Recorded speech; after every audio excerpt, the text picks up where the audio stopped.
जब प्रोग्राम ख़त्म होने को होता है तो उसे फूलों का एक खूबसूरत गुलदस्ता भेंट कर चुपचाप लौट जाता। शुरू शुरू में तो मुस्कान ने उसकी ओर ध्यान नहीं दिया, पर जब वह उसके हर प्रोग्राम में आने लगा तो उसके मन में उस नौजवान के लिए एक जिज्ञासा जाग उठी कि आखिर वह कौन है, वह उसके हर प्रोग्राम में क्यों होता है, उसे उसके हर अगले प्रोग्राम की तारीख और जगह की जानकारी कैसे हो जाती है, वगैरह वगैरह। नट जाति से ताल्लुक़ रखने वाली मुस्कान एक कुशल नाचने वाली थी। अपने बॉस के आर्केस्ट्रा ग्रुप के साथ वह आए दिन नए नए शहरों में अपना प्रोग्राम देने जाती रहती थी। लंबा कद, गोरा रंग और खूबसूरत चेहरे वाली मुस्कान जब स्टेज पर नाचती थी तो लोग दिल थाम लेते थे। उसके बदन की लोच, कातिल अदाएं और होठों पर छाई रहने वाली मुस्कान ने हजारों लोगों को अपना दीवाना बना रखा था। पर उसकी दीवानगी में आहें भरने वालों में शायद ही कोई यह जानता था कि उसकी मुस्कान के पीछे उसके दिल में कितना दर्द छिपा हुआ है। मुस्कान महज 15 साल की थी तब उसके माँ बाप ने उसे इसी आर्केस्ट्रा ग्रुप के मालिक के हाथों बेच दिया था। तब उसका नाच में माहिर होना ही उसका श्राप बन गया था। वैसे भी उन दलित परिवारों में बेटियों का बिकना आम था। बहुत सी तो खुद ही भागकर चली जाती थी। मुस्कान से कहा गया था कि ग्रुप का मालिक उसके नाच से प्रभावित होकर उसे अपने ग्रुप में शामिल कर रहा है और इसके लिए उसने उसके माँ बाप को एक मोटी रकम दी है। तब उसे उसकी यह शर्त थोड़ी अटपटी ज़रूर लगी थी कि उसे उसके साथ ही रहना पड़ेगा। जब मुस्कान ने इस बात पर ऐतराज़ जताया था तो ग्रुप के मालिक महेश ने उसे यह कहकर भरोसा दिलाया था कि जब चाहे अपने माँ बाप से मिलने जा सकती है। मुस्कान को आर्केस्ट्रा ग्रुप में शामिल हुए साल भर बीतने को आया था। इस बीच वह कई जगह अपने प्रोग्राम दे चुकी थी। उसे इज्जत के साथ पैसे भी मिलते थे। इसके बाद तो मुस्कान को बार बार बेचा गया। कभी उसकी भावनाओं का सौदा हुआ तो कभी उसके जिस्म का। बीतते दिनों के साथ यह हकीकत उसके सामने आई कि महेश न सिर्फ अपने ग्रुप में शामिल लड़कियों की देह बेचता है बल्कि उनके जिस्म का भी सौदा करता है। अगर कोई लड़की उसकी इस बात की खिलाफत करती है तो उसे बुरी तरह सताया जाता है। पर मुस्कान इसकी शिकायत किससे करती, वह भी उन हालात में जब उसके माँ बाप ने ही उसे इस जल्लाद भरी ज़िंदगी में धकेल दिया था। उसे कुछ दिनों में ग्राहकों से भी शिकायत नहीं रही। मुस्कान दलदल में फंसी एक बेबस और बेजान ज़िंदगी जी रही थी कि वह नौजवान उसकी ज़िंदगी में आया। उसने मुस्कान की ज़िंदगी में एक हलचल सी मचा दी थी। मुस्कान ने तय किया था कि वह उससे अकेले में मिलेगी। वह पूछेगी कि आखिर वह उसके पीछे क्यों पड़ा है। कल फिर मुस्कान का प्रोग्राम था। उसे इस बात का पक्का यकीन था कि वह नौजवान कल भी आएगा। देखा जाए तो मुस्कान अक्सर लोगों से मिलती रहती थी। इनमें अच्छे लोग भी होते थे और बुरे भी। पर सच कहा जाए तो बुरे लोगों की तादाद ज़्यादा होती थी। वे लोग उसके रंग, रूप और जवानी के दीवाने होते थे। उनके लिए वह एक खूबसूरत जिस्म थी जिसे वे भोगना चाहते थे। मुस्कान ने एक आदमी भेजकर उसे बुला लिया था। वह उसके सामने चुपचाप बैठा था। मुस्कान कुछ देर तक उसके बोलने का इंतज़ार करती रही। फिर बोली, मैं देख रही हूँ कि पिछले तकरीबन 1 साल से तुम मेरे हर प्रोग्राम में रहते हो, मुझे गुलदस्ता भेंट करते हो और लौट जाते हो।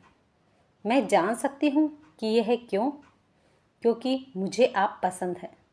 वह गंभीर आवाज़ में बोला, मैं आपको चाहने लगा हूँ। ऐसा ही होता है। कई बार लोग हमारी जैसी नाचने वाली किसी लड़की की किसी खास अदा पर फिदा होकर उसे चाहने लगते हैं, पर उनकी यह चाहत थोड़ी देर की ही होती है, जो बीतते समय के साथ ही ख़त्म हो जाती है। परंतु मेरी चाहत ऐसी नहीं है। सच तो यह है कि आपको अपनी ज़िंदगी में शामिल करना चाहता हूँ मैं। यह मुमकिन नहीं है। क्यों? क्योंकि जिन लोगों के साथ मैं काम करती हूँ वे यह हरगिज़ पसंद नहीं करेंगे कि मैं उनका साथ छोड़कर जाऊँ। सवाल यह नहीं है कि लोग क्या चाहते हैं, सवाल यह है कि आप क्या चाहते हैं। मतलब बतलाऊँगा, पर इसके पहले आप यह बतलाइए कि क्या आप अपनी इस मौजूदा ज़िंदगी में खुश हैं? मुस्कान उसके इस सवाल का जवाब न दे सकी। वह कुछ देर तक चुपचाप उसे देखती रही, फिर बोली, अगर मैं कहूँ कि नहीं तो मैं कहूँगा कि आप इस ज़िंदगी को ठोकर मार दीजिए और मेरी चाहत को कबूल कर मेरी ज़िंदगी में शामिल हो जाइए। मैं फिर कहूँगी कि तुम्हारा यह प्रस्ताव भावुकता में दिया गया प्रस्ताव है जिसे मैं स्वीकार नहीं कर सकती। ऐसा नहीं है, वह बोला, और मैं समीर इसे आपके सामने साबित करके रहूँगा।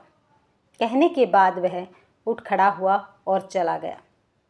इसके बाद भी समीर मुस्कान से मिलता रहा। वह जब भी उससे मिलता अपना प्रस्ताव उसके सामने जरूर दोहराता था। सच तो यह था कि मुस्कान भी उसके प्रस्ताव को स्वीकार कर अपनी इस जलालत भरी ज़िंदगी से आज़ाद होना चाहती थी।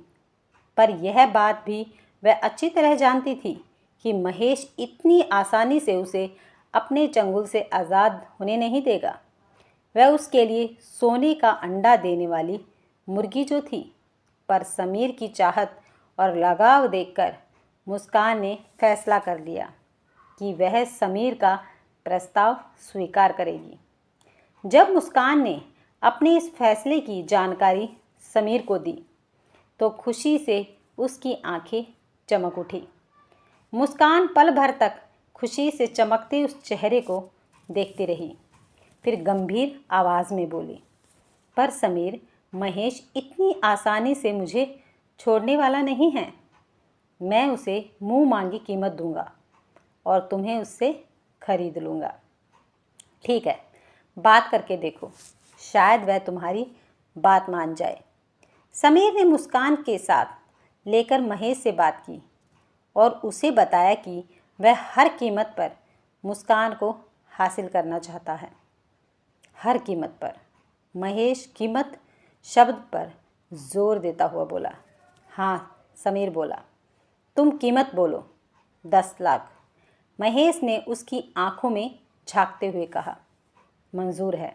समीर बिना एक पल गवाए बोला। समीर महेश को मुंह मांगी कीमत देकर मुस्कान को अपने आलीशान घर में ले गया। घर की सजावट देख मुस्कान हैरान होकर बोली, यह तुम्हारा घर है? हाँ, समीर उसके खूबसूरत चेहरे को प्यार से देखता हुआ बोला, और अब तुम्हारा भी है। मेरा कैसे? वह ऐसे कि तुम मेरी पत्नी बनने वाली हो। सच? बिल्कुल सच। समीर उसे अपनी बाहों में भरता हुआ बोला, हम कल ही शादी कर लेंगे। समीर ने मुस्कान से शादी कर ली। मुस्कान को लगा था कि समीर को पाकर उसने दुनिया जहान की खुशियाँ पा ली हों। वह दिलो जान से उस पर न्यौछावर हो गई थी। समीर भी उसे दिल की गहराइयों से चाहता था। कुछ दिनों तक तो मुस्कान को अपनी यह दुनिया बेहद भली और खुशगवार लगी थी, परंतु फिर वह इससे उबने लगी थी। उसे ऐसा लगने लगा था जैसे उसकी ज़िंदगी एक ढर्रे में बंध गई हो।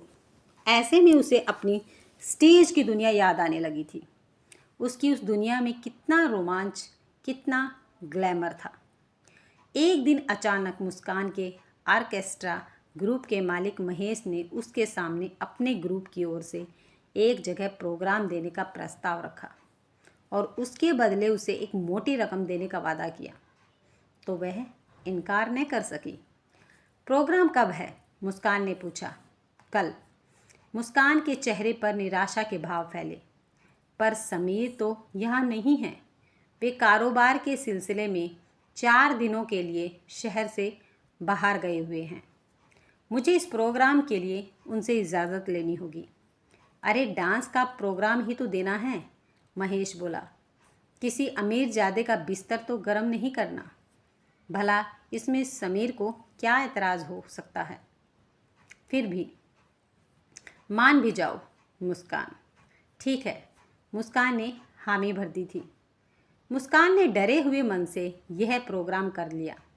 उसे उम्मीद थी कि वह समीर को इसके बारे में मना लेगी, परंतु उसका ऐसा सोचना उसकी कितनी बड़ी भूल थी, इसका एहसास उसे समीर के लौटने पर ही हुआ। यह मैं क्या सुन रहा हूँ? समीर मुस्कान को गुस्से से घूरता हुआ बोला। क्या तुमने फिर से डांस का प्रोग्राम कर लिया है? आपको किसने बताया है? मेरे एक दोस्त ने, जो तुम्हें अच्छी तरह से जानता है। मुस्कान को जिस बात का डर था वही हुआ। इसमें खराबी क्या है? मुस्कान समीर का गुस्सा कम करने की कोशिश करते हुए बोली। आजकल तो अच्छे घराने की लड़कियां भी ऐसे प्रोग्राम करती हैं। फिर महेश ने इसके लिए मुझे एक मोटी रकम भी दी थी। मतलब तुमने पैसों के लिए प्रोग्राम किया है? हाँ समीर, आखिर तुमने अपनी औकात दिखा ही दी और तुमने यह भी साबित कर दिया कि तुम निचली जाति से ताल्लुक़ रखती हो। समीर, अब तुम मेरी बेइज्जती कर रहे हो, मुस्कान तलक आवाज़ में बोली। मैं नहीं समझती कि मैंने यह प्रोग्राम देकर कोई गलती की है। सच तो यह है कि डांस मेरा जुनून है और इस जुनून से मैं अपने आप को ज़्यादा दिनों से दूर नहीं रख सकती हूँ। समीर पल भर तक उसे गुस्से से घूरता रहा, फिर पैर पटकता हुआ कमरे से बाहर चला गया। समीर, आखिर तुम मेरी छोटी सी गलती के लिए मुझसे कब तक नाराज़ रहोगे? तीसरे दिन रात की तन्हाई में मुस्कान समीर की ओर करवट लेते हुए बोली। तुम्हारे लिए यह छोटी सी गलती है, पर तुम्हारी यही छोटी सी गलती मेरी बदनामी का सबब बन गई है। लोग यह कहकर मेरा मजाक उड़ाते हैं कि देखो, समीर की पत्नी स्टेज पर नाचती फिरती है। लोगों का क्या है, उनका तो काम ही कुछ ना कुछ कहना है। अगर हम उनके कहे मुताबिक चलने लगे तो हमारी ज़िंदगी मुश्किल हो जाएगी।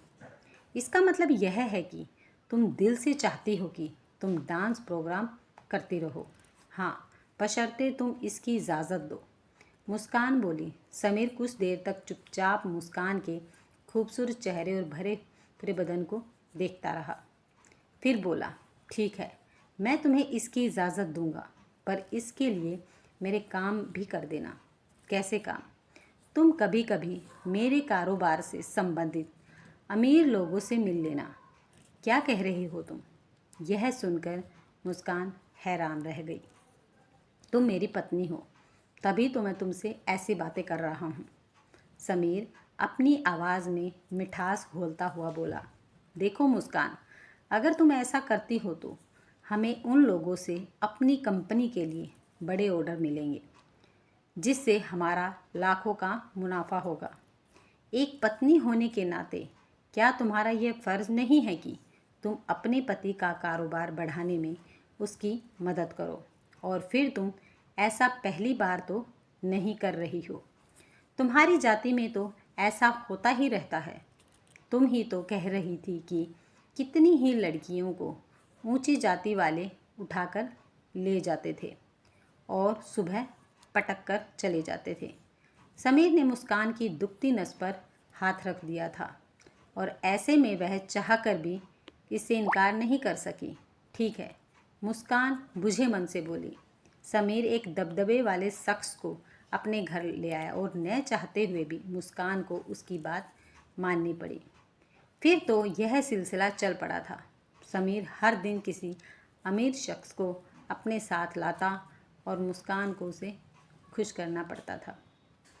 यह बात तो मुस्कान को बाद में मालूम हुई कि असल में समीर जिन्हें अपने कारोबार से संबंधित लोग बतलाता था, वे उसके हुस्न और जवान के खरीदार थे और समीर उनको अपनी पत्नी का खूबसूरत जिस्म सौंपने के लिए उनसे एक मोटी रकम वसूलता था।